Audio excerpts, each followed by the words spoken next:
Vivemos o tempo da graça de Deus, em que o Filho do Homem, Cristo Jesus, intercede por nós diante do Deus de Abraão, de Isaque e de Jacó.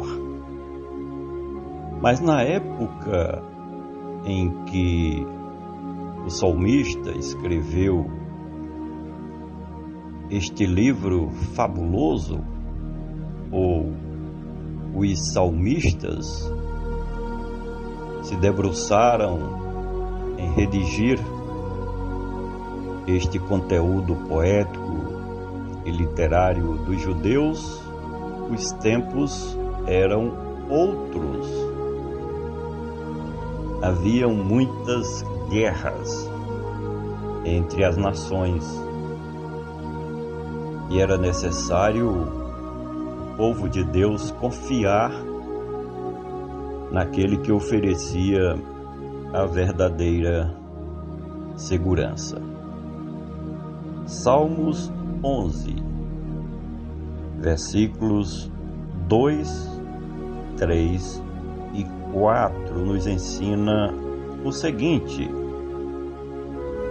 porque eis que os ímpios armam o arco,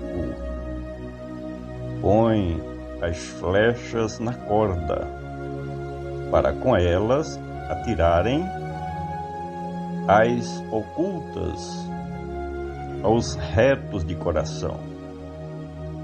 Na verdade, que já os fundamentos da terra se transtornaram, que pode fazer o justo? O Senhor está no seu santo templo. O trono do Senhor está nos céus. Os seus olhos estão atentos, e as suas pálpebras provam os filhos dos homens. Nesta época em que viveu o salmista, as guerras estrangeiras e as guerras civis eram permanentes, porque a lei da sobrevivência era o que prevalecia. Os povos, as nações, invadiam outras nações para conquistarem território geográfico, como também as próprias nações viviam em guerras civis, em que o cidadão, pela lei da sobrevivência, investia contra os seus vizinhos ou de longe para tomar-lhes os bens. E naquela época o texto diz que os ímpios, os perversos, os maus, os incrédulos, eles perseguiam aos justos. A pergunta é, nesta época, quem eram os justos? Para Israel, eram todos aqueles que viviam de acordo com a palavra de Moisés, a lei de Moisés. Os justos naquela época eram aqueles que se classificavam como cidadãos de bem,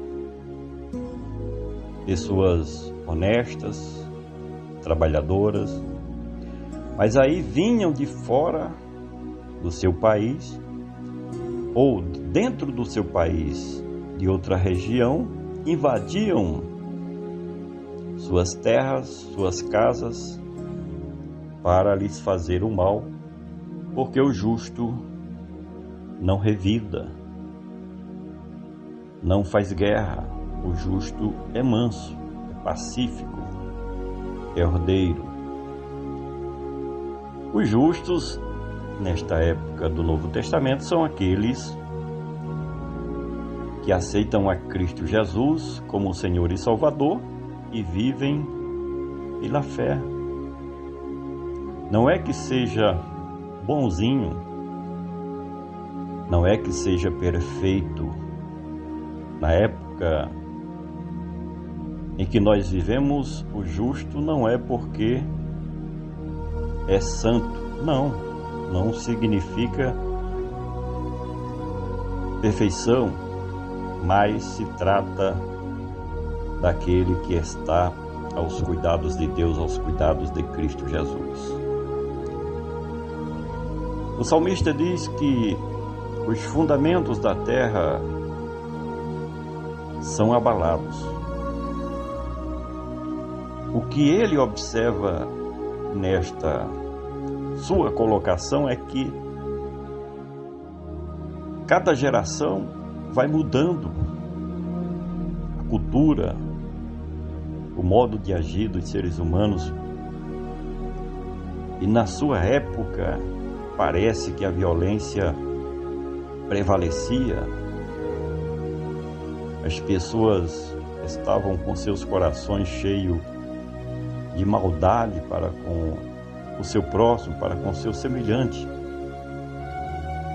Por isso que ele faz a pergunta: que pode fazer o justo diante desta situação? Senão buscar a Deus, confiar em Deus, se refugiar em Deus, já que o justo, ele não age com as mesmas armas do ímpio. O ímpio, ele, de acordo com o texto, ele usava naquela época o arco, a flecha, para a oculta atingir e prejudicar as pessoas de Deus,